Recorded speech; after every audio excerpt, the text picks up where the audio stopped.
to speed. What do you think? I, I think that, they were able to correct the issues. I know from having worked with James in the past that James himself is knowledgeable and understands what's required. And please correct me if I'm wrong, but I'm under the impression that James is not on site as often as he was in the past. And I think that Eric, who James has referred to, is kind of the manager who's there daily. While he is ServSafe certified, I don't know that or feel confident that he has the experience to train this new kitchen staff and then, monitor and reinforce what they need to do properly. They did, to be fair, they did come into compliance by the third inspection, but despite the challenges, they need to move forward safely. Yeah, I don't know. Mr. Arvedon, thoughts? Yeah, I'm a big proponent in training. And the more training, whether you have it by a consultant or you have it in-house training, it sounds like there's not just, we've seen this before. We've seen it's not my job kind of thing. Someone walks by and something's dirty. They're not, it's not their job. I mean, it's, they need to clean before, they need to clean after, they need to refrigerate, they need to log, it's all the stuff. It's how to run a business, how to run a food service. And it needs to be written down, and what I would say is, if you have new staff and you have old equipment, well, you have no business opening or being open until you get the staff trained, until you get the equipment fixed. I mean, I'm sorry that I have to say that, but you just can't say, well, we'll use the old equipment, limp by, even though the thermometer doesn't work, we'll figure it out somehow, or the people don't know what they're doing, we'll figure it out. You can't do that. Wait a week, wait 2 weeks, or find somebody to do the training. I mean, there's plenty of people around to do the training, or do it yourself. Write all the stuff down in whatever language they understand or need to understand, and make sure they follow it. They walk in and someone knows that they can't unlock the door until all these things are done. The trash goes out at the end of the day and everything's cleaned and sanitized, and proper ways to run a 3-bay sink, basic stuff. Whatever it takes. You have a beautiful restaurant. You have a wonderful, but it's very large and there's a lot going on there. I'm sorry. I know that I said that the equipment was broken after 8 months, but we did fix it. We go about and fixing, make sure that everything worked properly before we could open. Well, I'm sorry, that's an example. But if you have equipment, if you have equipment, then you didn't open the business until the equipment is fixed. Great. Same thing with the staff. You need to have all the staff trained, before you open the doors. So James, it sounds like if you're not able to be in this facility full time, I think my recommendation, and that's just me, and of course it'll be up to Betsy and Eric as well. I really think you need to get a consultant on board, just because it sounds like there's some real gaps in your training and adult supervision over there, which seems like it may be lacking. Betsy, you haven't really weighed in. What have you got to say? So I like the idea of a consultant coming in. They're independent and they'd be watching, kind of guiding as necessary, and taking all of the recommendations from John and his inspections. But I also think that it's probably going to be advantageous if a couple people did go to the ServSafe training themselves. And, for long-term, kind of after the consultant left, continue to do that training from within. But that's just my thought. Matthew, what have you got? Do you agree with what we're talking about here, or do you think we should go in another direction? Thoughts? No, I agree with Betsy wholeheartedly that I think, it's tough when one person isn't there. or, you can't expect one person in charge to be there 5 days a week, 40 hours a week. I mean, they have other things to do. So I would definitely recommend that a few more people get trained in food safety. That's why we're here. We want more people trained in those sort of aspects of it. And then, I think a consultant, would be good as well. But, I would maybe limit the amount of consultant inspections to see after he meets, after he gets a few employees trained. Things might change rapidly after you get a few people educated in food training and safety. Matthew, or to go along with that, I think the serve safe is very important. Yeah. As a basis, but the serve safe is general for all businesses. It's for hot dog stands and fine dining restaurants. The consultants that we're talking about are someone that would come in and take a look at their restaurant, or maybe James come in and take a look at their restaurant and see what are the things that need to be done on a daily basis, on a weekly basis. What are the things that people need to focus on for sanitizing, for cleaning, for even storing the trash, or storing things, temperature controls, labeling things. Everything's different for every business. So this is just to get them focused. They a lot of times these consultants write a book. They write pages of what they need to do, and people can refer to those, and that's great, because then James or somebody can refer to that booklet as part of the training. And then what do you get? What happens when you get a new person in? James, people don't work forever, right? So you get new people, and then all of a sudden one guy quits, and then you get a new guy, and he doesn't know what is expected of him, but he can review the book. Or he could talk to people. Hey, I saw this in the booklet. Here's what people are doing. What do I, help me out? Or, it's a training. It's a tool.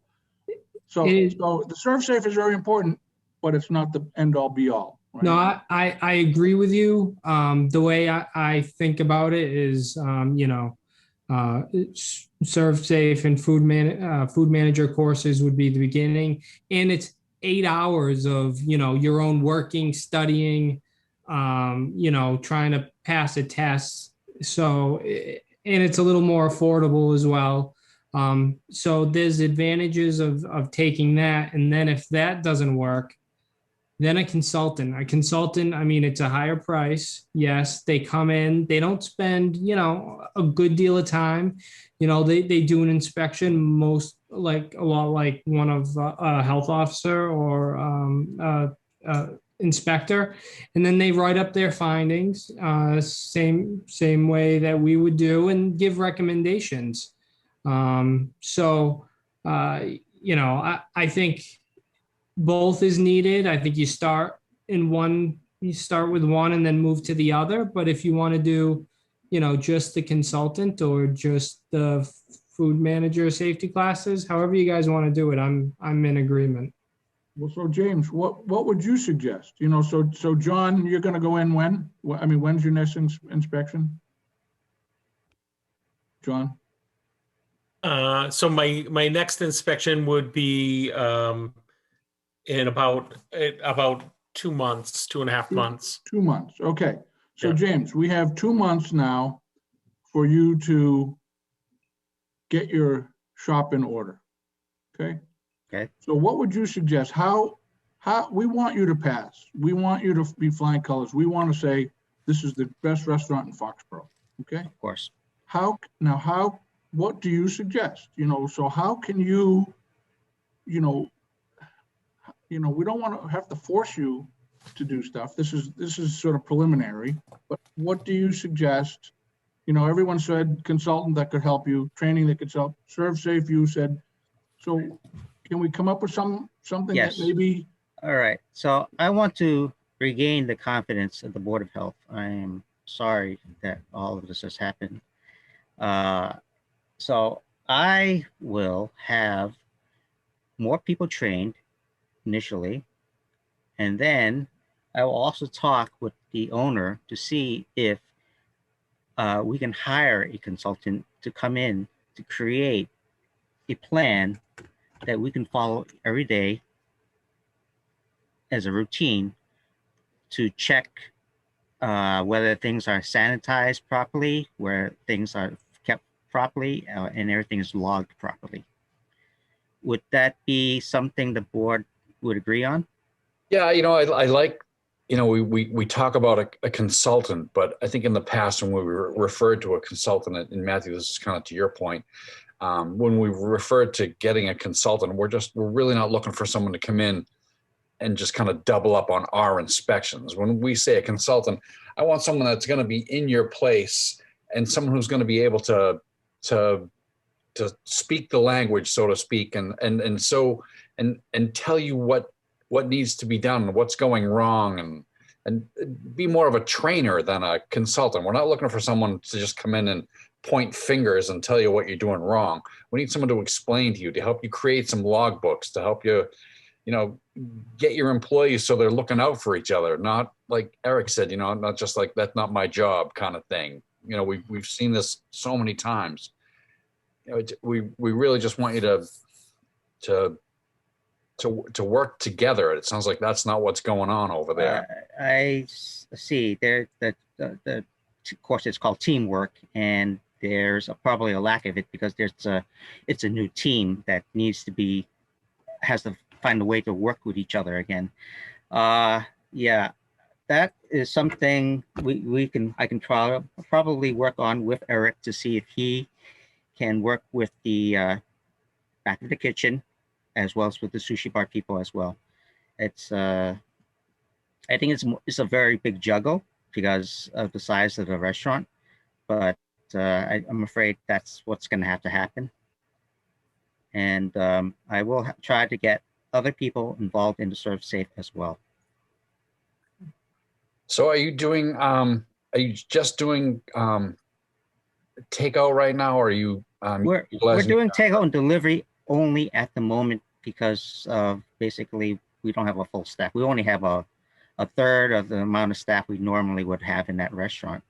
And so have designs on opening up your dining room? We plan to, but right now looking for people who are not intimidated by the COVID issue is very difficult right now. And it's really hard for me to tell you when we're going to open again. I'm hoping if the numbers are better and people feel a little bit more confident after getting their shots or whatever, that they will start coming back or be available again. I don't know. To tell you the truth. I get it. You're the same boat as everybody else. Yes. Betsy, anything else you want to add here? I like your plan. I think the basis of the education first with the Serve Safe and working as a team and building your team is a really good idea. And I can only hope for the best and see where that takes us in the next couple of months. Excellent. Diane, have you got anything you want to add here?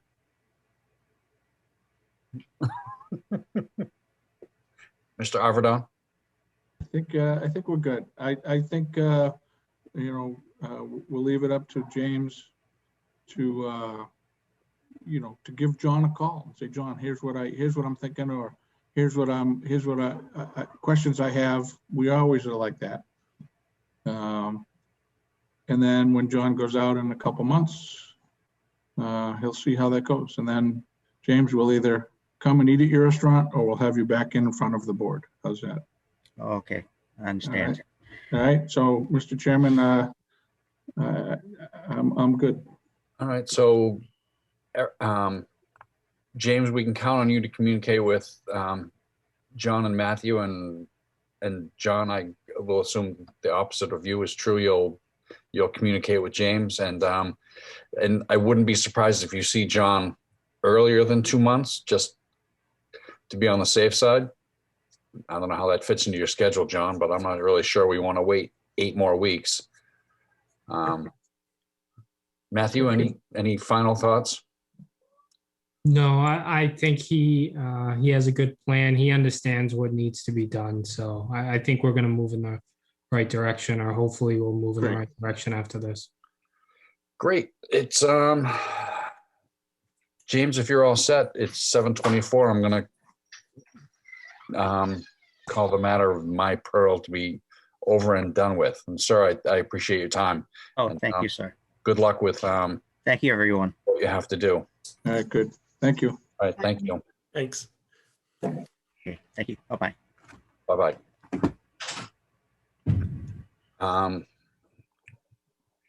Do you guys want to do minutes and bills, or do you want to have sure. Matt do his thing? Or Well, so at this time, I'd like to, I'd like to pay the following bills. How's that? I forgot you were the clerk. Go for it. That's right. I have Fred's Auto Repair for $35. I have Granger for $34.01. I have LifeWorks, which is for the February services, $812.83. I have Communications for February for Diane and for John. I have Verizon Wireless data usage for our tablets for $79.98, and that is December. I have safety shoes for food inspections for John for $56.95. I have Not like your 4th pair of shoes this year, John. Well, he's a big dude, he keeps blowing through them, And then I have tuition for 2020 tuition course materials for $2,785 for John Robertson Jr. I have communications for Diane and John in the sum of $50 for January. I have LifeWorks January services for $812.83. Verizon Wireless tablet usage data, $79.98. And Taylor Technology pool inspection supplies for $26.99. Yeah, I will second that motion. And Thank you. yeah. Any discussion, any questions, any issues? None. All in favor? Aye. Aye. And as a corollary, Matthew, you know about the communications deal. You're going to be on that gravy train pretty soon? Pretty soon. I actually just got, I guess because of my position, I believe that they give me somewhat of a stipend already. The town does, but it isn't the amount that is shown here. So I don't know if I'll get more through the FEP grant or not, but yes, okay. Okay, good, because I think, well, I know Pauline used to get it, and I thought that's how it was set up. So, and I think the precedent has been set. So, I think you should get that as well. Thank you. Agreeable, yeah. Okay. Yeah, absolutely. All right. Hey, Mr. Chairman, while we're talking about minutes, I have some minutes I'd like to suggest we make a motion to approve the minutes of December 21st, 2020 as written. That was our meeting with the landlord issue, that meeting. On 38 Main Street, yes. Yes, Mr. yes. Tweak, and All right. yes. Yes. No, I'll second that motion. Okay. Any concerns, any corrections, any amendments, nothing? Spell checks, nothing? No, good. Diane, thank you. And I'll just assume Diane's showing off again. All those in favor? Aye. Aye. Diane, you got that? Beautiful. All right. John, have you got anything you want to tell us about? I think you guys are pretty much in the loop. So the things that I wanted to hear about too were 33 Commercial Street and 38 Main Street. status on those. So I don't know who's either Matthew or John. I can give you, I have an update on those. So 38 Main Street, yeah, so I have in front of me here, unfortunately, you guys don't have it in front of you yet, but I was sent an email by the owner, as well as some photos to confirm.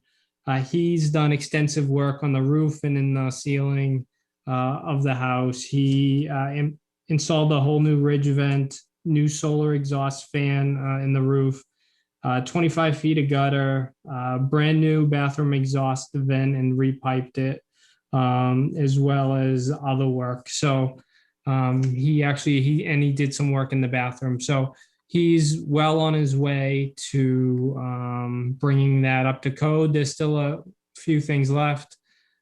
Just some repairs inside the house from the water damage from the previous leak. But he is letting that sit and dry before the final repairs are made, which is understandable. So that's my update for 38 Main Street. Any questions? I'm glad the tenants are letting him in there. Last I had heard that they had some sort of restraining order or something going on. They weren't letting him in there. Is that, in my memory, correct there? Anybody else remember that, or is that just me? Yeah. Oh, yeah. Oh, no, that was absolutely. All right. So, Well, good. Glad they're. And it just sounds like to my fellow board members, and to John, who John, you're the man. You went and did the inspection, and he presented this slick presentation where showing pictures and how it wasn't him, and it sounds like it was the roof, and it sounds like it was leaking, and it sounds like all the stuff that Matthew just brought up needed to be done anyhow. So it's like, not me. I guess it was him. Yeah. So. Yeah. Thank you, Eric. And Matt, this is you don't know the board yet, but we hate to be in the middle. You get tenants on one side, you get landlord on the other side, yep, and you get the board of health in the middle. We hate being in the middle. We'll be on one side or the other, but not the middle. And so we work hard at. So, and you would know that. So yeah, absolutely. It's crazy. Yeah. So moving on to 33 Commercial Street. That was unfortunate. That was an inspection that was requested by the fire department. I guess the fire department responded to 33 Commercial Street. And after the response, they asked the building department, health department, and fire prevention to go out as a group, which we did. And there was some major safety concerns with the building, with water infiltrating, getting into lights, getting into building materials, structural damage. So there was definitely some concerns. One of the rooms had a bed in it, space heaters, there were kids' toys, bathroom. So I had some concerns that it could be lived in.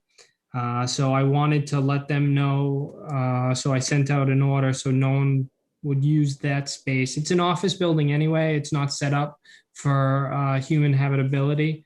But, considering there was a bed and other things, I wanted to make sure they were aware. So I got them this order. As well as there was propane inside the building. It looked like they had set up burners for like exterior sort of pot, what you'd see in like Thanksgiving, where you'd fry your turkey on, inside the building, which again, you can't bring propane tanks inside of a building. That's why we have plumbing. And they had bulk food. So according to them, they weren't using it, but they had everything there. So they, it looked to be a commercial kitchen. And why else would you have propane inside and, pots for cooking? So I sent this out just to make sure they were aware. The building department is following up with the overall use of the building. It was the electrical inspector's recommendation that the building actually be shut off from electricity and only for essential services. I'm not sure what they've done to date, but this was on Friday, the original inspection.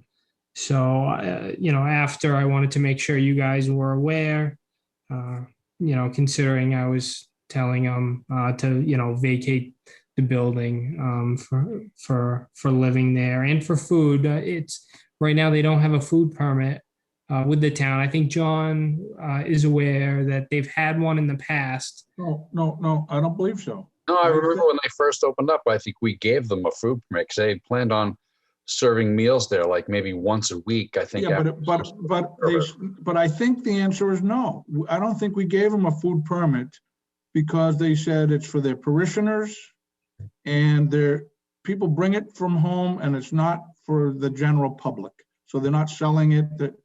So I thought we, I could be wrong, but I thought we said, okay, you don't need a permit because people are bringing it and they're only going to be serving small amounts of things and it's going to be cooked and brought in for their parishioners or for their family, they called it, whatever. But it's not for the general public, and so they weren't going to cook it and prepare anything there at all, ever. I'm almost positive that was my recollection. I can provide some clarity if you want. Yeah. So they did have a permit with us, and they were doing large events. They were preparing food for the public. It was not a potluck. It was not just for the parishioners. And they were a level 3 establishment. So we were inspecting them. But during COVID, they weren't really operating. And then when I tried to follow up, they're working on a plan for renovations, apparently a little overdue. And so they did not reapply for the permit at this time, at this point in the year. Okay. All righty then. So they're just, for the time being, they're just out of business.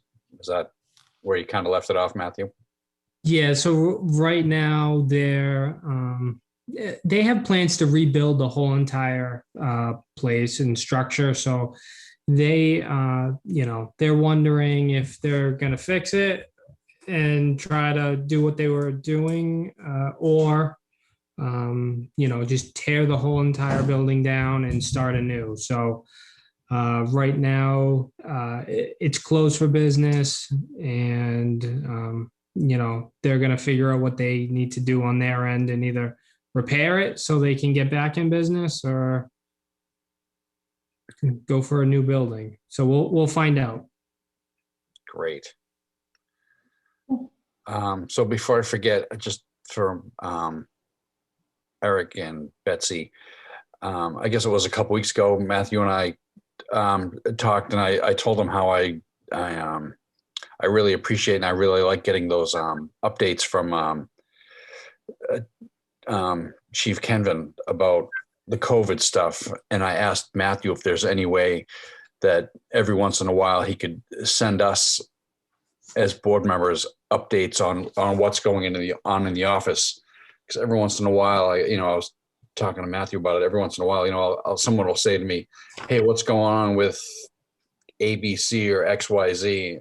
And I'm like, I don't know. It's the first I've heard of it. And I don't like being in that position. So Matthew has agreed to, like, if something pops up, kind of like what you did with the Commercial Street thing, just send us a quick email and kind of keep us in the loop, so none of us have to look surprised when someone approaches us and asks us what's going on. It doesn't have to be. I agree with that. That'd be perfect. And it doesn't have to be. Elaborate. No, I'm not. No. And then, a couple words. And then if someone has a question, we can always just give a call and say, hey, what 33 right. Main Street, what was that about?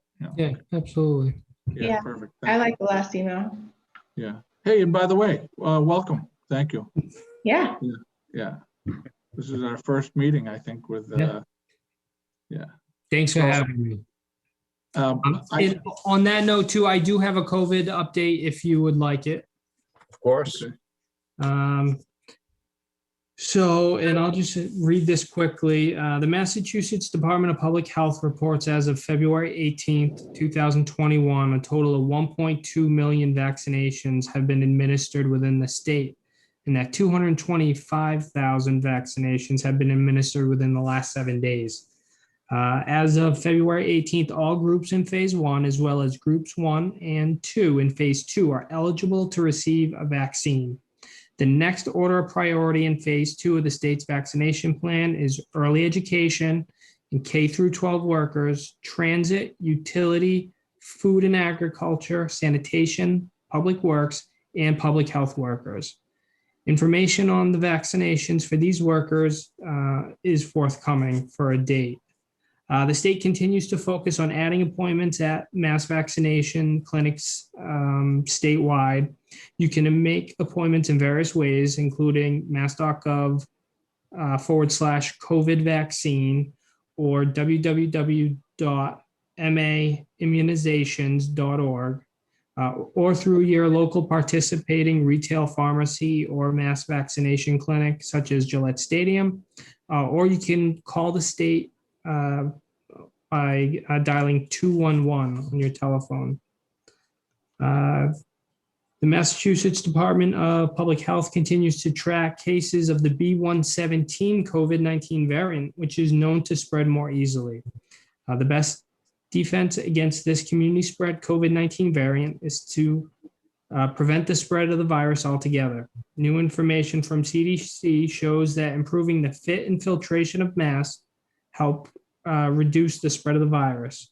Other critical public health measures help prevent the spread include staying 6 feet away from others, avoiding groups, staying home when you're sick, getting tested if you have symptoms, or if you are identified as a close contact, and by getting vaccinated when it's your turn.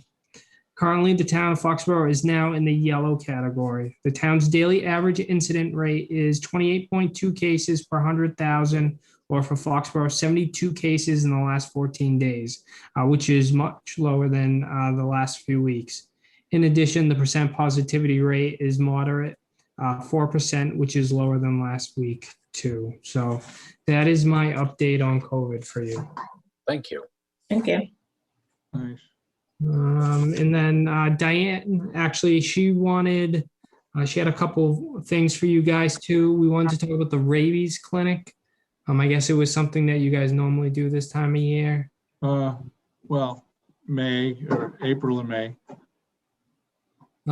So we were talking, and it's something we definitely would like to do. I know because of COVID, it might not be a good time now. Maybe we can see if you guys don't mind holding off a little bit, maybe we can see if with COVID things improve to have it this summer, maybe, if that's all right. Yeah, I say I don't think we had one last April, right, Diane? Yeah, it doesn't honestly feel any better now than it did last April. So I'm comfortable waiting until I think we're in better shape. Right.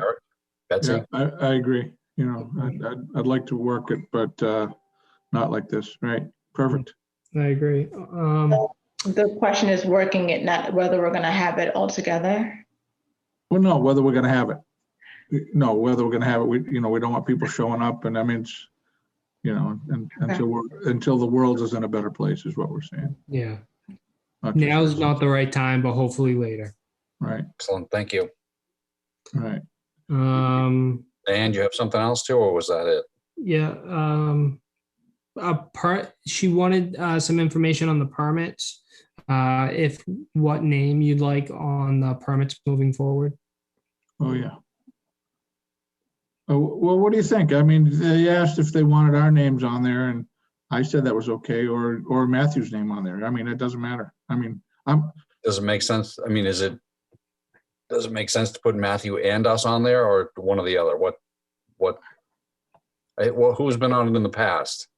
Pauline, the director. Okay. I'm okay with the director. Yeah. Matt, is that okay with you? No, that's, and this is something else I wanted to talk about, but I mean, if we're issuing permits, yeah, I think it makes sense. And we have a few people coming in, maybe for new food service applications, one at the Normandy Farms. So someone's going to be in the kitchen there.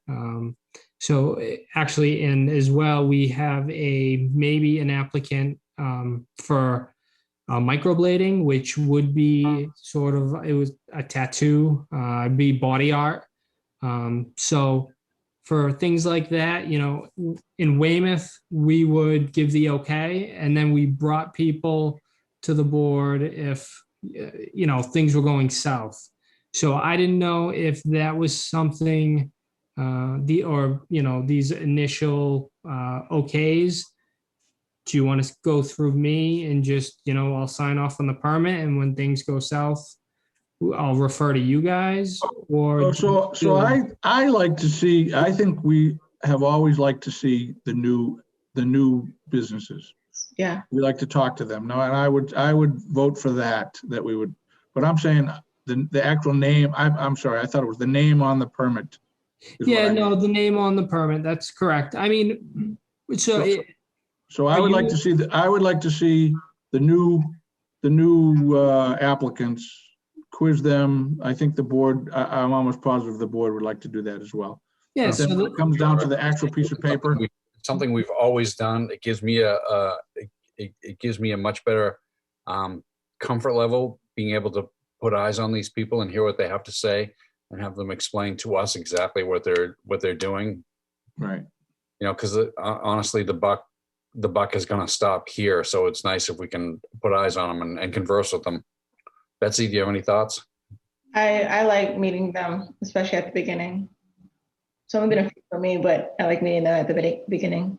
Yeah, so I mean, and my point asking for that was, so then, you know, it may make sense for the food establishments to leave your name on them, because if you're gonna, you know, be the approving authority, if I have to bring them to you, then you could keep your names on them, I would assume. Our names aren't on them now, though. They're not? No. I thought they were. No, they are. Diane? So Pauline left right in the middle of permit season. So we needed the permits to be signed and approved by someone. So that's why your names were on it, because it was permit season. Okay. And we couldn't issue a permit without some sort of signature. Okay. Well, before it doesn't matter. Up to Matt. I'll leave it to Matt. But to that note, what Matt was saying though, not every business goes in front of the board for their approval, and it's not really their approval. I think it's just for them to meet them. Right. That was my understanding. Right, and that's right. And we don't, it's not really our approval. It's just to meet them. Okay. So, I mean, going back to the teamwork thing, I think it's going to be important. I mean, I'm all for you, you know, approving it, having your name on the permit, all that, but it still means that as a board, we want to put eyes on them and meet with them, hear what they have to say. So is this so it's mandatory? Are we making this mandatory that they come before the board? It always has been, hasn't it, Eric? Yep. Everyone who's ever, as long as I've been on the board. Yeah. Always the new people, you know, they just, you know, the application, you know, gets inspected and they're ready to open. We met, 2 weeks ago, 2 months ago with Acholitos. Yep. And, you know, I mean, just they come in, it's not a big thing. You know, we ask them who they are, what their plan is, what the menu, they usually bring the menu. You know, I've always asked them to bring like all the food and all their products, but they never do. I'm just kidding. So, you know, and then, you know, Paul is usually the one that says, look, you know, we're nice people now, but we don't want to ever see you again, you know, in front of the board. And they always nod and they appreciate that, you know, and we always tell them, you know, give John a call or give the office a call if you have any questions. You know, it's just like, you know, we're the approving authority. I mean, we are, but, you know, so, okay. So, but I would like to, you know, and if you want to keep our name on there, that's okay too. It doesn't matter. Okay. Yeah, whose name is on the thing doesn't matter. It's all, that's semantics. But as a board, I think we still want to meet everyone doing something. I mean, kind of like we do the approving. I mean, so Yeah, whatever. yeah. Can you just take a minute, Matthew, and explain to us about this blading thing? What is that? So microblading, it's a semi-permanent tattoo, really. So what they do is they take a scalpel and kind of make small incisions of just ink into the eyebrow area. It fades over time, but there is a potential of bloodborne pathogens. So it is something that needs to be regulated as body art. Mhm. I thought the state dealt with, would this be considered different than a tattoo place? Because I thought the state dealt with tattoo No, we places. No, we do. We do, and we don't have any.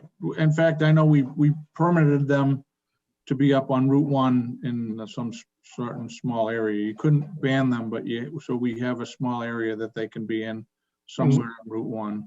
And there is a Board of Health regulation regarding body art, which Yeah, you know what, Paul? It used to be the tanning. Oh, maybe Something- that's what I'm thinking. The Yeah, tanning. something happened with the tanning, and all of a sudden we didn't inspect them, but it was called massage. It's massage. massage. Right, Yeah. that's right, massage. DPL, yeah, Department of Professional Licensure took them. Yep. Yeah, and if you ask anybody in Foxborough, the state has never come out to anybody in Foxborough. So, Yeah, they have 2 inspectors for the whole state. So Yeah, right. there. So, All righty then. nice. um, And I just want to say one more thing. I think it was 2 Wednesdays ago. We were in front of the advisory committee, and our new director did a fabulous job, a great job. thank you. Answering questions, presenting, our budget, and Betsy. I think Betsy was there too, right? Yep. And of course, me, the big mouth. I opened my mouth. I really didn't need to come to Matt's defense. You just But- can't help yourself, can you, Eric? No, I cannot. And Jack Martin, he was like asking these questions. Oh, so you're a new guy. So what have you seen here? What needs to be changed? What needs to be? And Matt, he says, I've only been here 3 weeks and we're in a pandemic. Nothing. I can't. I'll let you know. And then he asked him a second time. So but what have you seen? What? And then he asked him a third time, and that's when I opened my mouth. I mean, I'm like, really? I just said, Jack, come on, cut the crap, so anyway, but he didn't need, I just know Jack. Matt is trying to be the new guy and just, I don't know. If you see something, Matt, let us know, but that was inappropriate, honestly. So, but I came to his defense, but he didn't really need my defense. So great job, Matt. One in every crowd. I know, right? So. It was a good presentation. I liked it. Thank you very much. You're welcome. Good job, Matt. Nice work. Yeah. According to these two. Yeah. All right. And I think that's all I have for you. So, All right. John, anything else? Any surprises? Anything interesting? No surprises. I try to keep the surprises to a minimum. Excellent. Diane, All right. nothing? You've been very quiet. What I got one more thing I can report. I got my second COVID shot vaccine injection on Saturday at Gillette Stadium. And I got to tell you, a friend of mine, I said, I'm going up to Gillette. And they said, oh, I was there from 11 o'clock until 3 o'clock. And it was just a fiasco. We were waiting outside, blah, blah, blah. Jeez, I've heard nothing but good things. And I went up there and it was like a well-oiled machine. I'm proud to be there. I mean, it was just, you walked in, they just shuffled you over to here, and it was very organized, very professional, in and out, and it was no BS, and there was no waiting, and it was wonderful. So kudos to the people that are putting it on, and they really, they're doing 3,000 a day. They're going to be doing 5,000 a day. soon. And I could just see, you know, all I need is people. I didn't wait, but if there was a line, you would have got more people. I mean, it was just, people would just, the nurses were, the vaccinators were over there, nurses. They were waiting. That's great to hear. Yeah. So I'm just spreading the word. I think it was a great operation. All right. That's all I got. Anybody, anything else? Nope. Anybody care to make any sort of motion? I'd be okay to make a motion to adjourn. All right, I'll second that. 7:54. Anybody going to second that? You, Eric? All right. All those in favor? Aye. Aye. All right, everybody. Thank you very much for your time. Enjoy the rest of your night. Nice to meet you, Matthew. All right, nice to meet John, you. thanks. Thanks Diane, so much, thank you. Matt. Everyone. Bye, Good guys. night.